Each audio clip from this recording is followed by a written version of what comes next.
राधे राधे। आप सभी भक्तजनों को आज मैं इस वीडियो में सुनाने जा रही हूँ रविवार व्रत कथा। कथा पूरी सुनिएगा। अगर कथा अच्छी लगी तो कमेंट बॉक्स में सूर्य भगवान की जय जरूर लिखिएगा। पहले आप सुनेंगे रविवार व्रत कथा, फिर सुनेंगे आरती। रविवार का दिन ग्रहों के राजा सूर्य देव को समर्पित है। धार्मिक मान्यताओं के अनुसार इस दिन सूर्य देव की पूजा करने से व्यक्ति की समस्त मनोकामनाएं पूरी होती हैं। सूर्य देव भगवान बेहद ही कल्याणकारी ग्रह है। ऐसे में रविवार व्रत बेहद फलदायी माना जाता है। ऐसी मान्यता है कि रविवार का व्रत करने से सूर्य देव की कृपा हमेशा बरसती रहती है, हमेशा उनकी कृपा दृष्टि बनी रहती है। रोग, बीमारी, कष्ट, दुविधा सभी दूर हो जाते हैं। जीवन में खुशहाली आ जाती है। रविवार की व्रत की शुरुआत आप किसी भी महीने के शुक्ल पक्ष वाले रविवार को कर सकते हैं।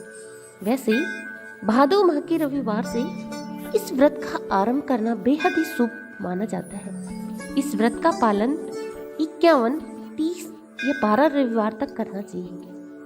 आइए अब रविवार व्रत की कथा सुनते हैं, मंत्र, आरती और विधि जानते हैं। प्रेम से बोलिए श्री सूर्य देव भगवान की जय। प्राचीन काल की बात है।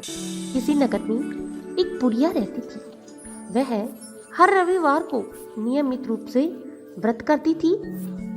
इसके लिए रविवार के दिन वह सूर्योदय से पहले उठ जाती, स्नान आदि करती, सभी कार्यों से निवृत्त होकर आंगन की सफाई के लिए वह गोबर लीपती थी, गोबर मिट्टी से चौका देती थी। इसके बाद सूर्य भगवान की पूजा करती थी और फिर रविवार व्रत कथा सुनकर सूर्य भगवान को भोग अर्पित करती थी। पूजन के बाद बुढ़िया माँ दिन में सिर्फ एक समय ही भोजन करती। सूर्य भगवान की कृपा से बुढ़िया को किसी प्रकार की चिंता और कष्ट नहीं थे। धीरे धीरे उसका घर धन धान्य से भर रहा था। उसको इतनी अच्छी स्थिति में देख उसकी पड़ोसन उससे जलने लगी थी। बुढ़िया ने कोई गाय नहीं पाल रखी थी, तो वह आंगन लीपने के लिए पड़ोसन से ही गोबर मांगकर लाती थी। पड़ोसन ने फिर अपनी गाय को घर के भीतर बांध दिया। रविवार के दिन गोबर न मिलने के कारण बुढ़िया अपना आंगन नहीं लीप पाई। यह बात उसे अंदर ही अंदर दुखी कर रही थी। इसलिए उस दिन न तो वो सूर्य भगवान को भोग लगाए और न ही स्वयं भोजन कर पाई। सूर्यास्त होने पर खुद को सजा देते हुए बुढ़िया भूखी प्यासी सो गई। अगले दिन सूर्योदय से पहले उस बुढ़िया की आंख खुली तो वह अपने आंगन में एक सुंदर गाय और बछड़े को देखकर हैरान रह गई। उसने खुशी खुशी गाय को आंगन में बांधकर जल्दी से उसे चारा लाकर खिलाया। पड़ोसन की जलन और बढ़ गई। तभी गाय ने सोने का गोबर किया। गोबर देखते ही पड़ोसन की आंखें फटी की फटी रह गई। पड़ोसन उस बुढ़िया से छिपकर फौरन गाय के पास गई। उस गोबर को उठाकर अपने घर ले आई, साथ ही अपनी गाय का गोबर वहां रखाई।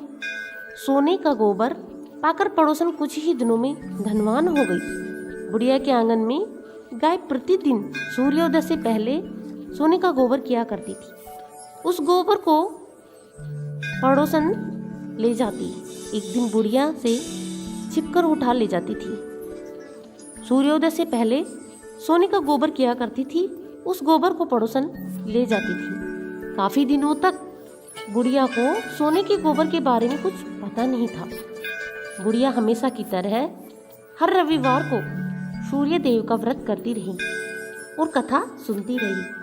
लेकिन जैसे ही पड़ोसन की चालाकी का पता सूर्य भगवान को चला तो उन्होंने तेज आंधी चलाई। इस भयानक आंधी को देख बुढ़िया ने गाय को घर के भीतर बांध दिया। फिर अगली सुबह उठकर बुढ़िया सोने का गोबर देखकर हैरान हो गई। फिर बुढ़िया अपनी गाय को हमेशा घर के भीतर बांधने लगी। सोने का गोबर पाकर बुढ़िया कुछ ही दिन में धनवान बन गई। बुढ़िया के धनी होने पर पड़ोसन बुरी तरह से जल भूनकर राख हो गई। पड़ोसन ने अपने पति को समझा बुझाकर नगर के राजा के पास भेज दिया। सुंदर गाय को देख राजा बेहद प्रसन्न हुआ। अगली सुबह गाय के सोने का गोबर देख राजा की होश उड़ गई। फिर राजा ने बुढ़िया से गाय और बछड़ा दोनों छीन लिया। इसके बाद बुढ़िया की स्थिति फिर से दयनीय हो गई। बुढ़िया ने काफी दुखी होकर सूर्य देव से प्रार्थना करने लगी। भगवान, सूर्य को भूखी प्यासी बुढ़िया पर बहुत दया आई। उसकी संकटों का पहाड़ टूट पड़ेगा।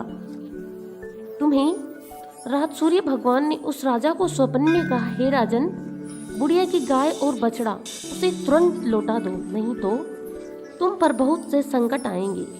तुम्हारे महल राजपाट सब नष्ट हो जाएंगे, सब कुछ खत्म हो जाएगा। सूर्य भगवान के स्वप्न से भयभीत राजा ने सुबह उठते ही गाय और बछड़ा बुढ़िया को लौटा दिया। साथ ही राजा ने बहुत धन जेवर देकर बुढ़िया से अपनी गलती का प्रायश्चित करते हुए माफी मांगा। इसके बाद राजा ने पड़ोसन और उसके पति को दुष्टता के लिए दंड भी दिया। इस तरह राजा ने पूरे राज्य में घोषणा करवाई कि सारे लोग रविवार का व्रत विधिवत रूप से किया करें। इस व्रत के करने से घर में धन धान्य की कमी नहीं रहती। सभी ने व्रत का नियमित ढंग से पालन किया। राज्य में चारों ओर खुशहाली छा गई। स्त्री पुरुष के जीवन में खुशियां ही खुशियां रहने लगी। साथ ही सबके शारीरिक कष्ट भी दूर हो गई। हे सूर्य भगवान, जिस प्रकार से बुढ़िया का दुख आपने दूर किया, उसी प्रकार आपके व्रत और करने वाले और कथा सुनने वालों का सभी का कष्ट दूर कीजिएगा। बोलिए सूर्यदेव भगवान की जय।